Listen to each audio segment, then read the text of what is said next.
নমস্কার। আজকের রেসিপি তড়কা ডাল। তো আমি আদা, পেঁয়াজ, রসুন, টমেটো এগুলো কেটে রেখেছি। জিরে ফোড়ন দিয়ে দিলাম, ওর মধ্যে লঙ্কা, আদা আর রসুন কুচিটা দিয়ে দিলাম, পেঁয়াজ কুচিও দিয়ে দিলাম। এবার একটু পেঁয়াজ, রসুন ওগুলো সব লাল লাল একটু ভাজা হবে। ভাজা হওয়ার পরে কালার হওয়ার জন্য কাশ্মীরি মির্চি দিয়ে দিলাম। ভালো করে নাড়িয়ে চাড়িয়ে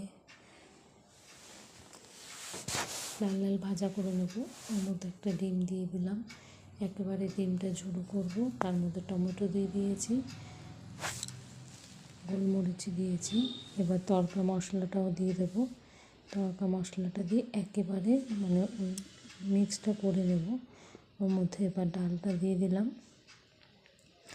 ডালটা দিয়ে ভালো করে মিশিয়ে একদম রেডি আমার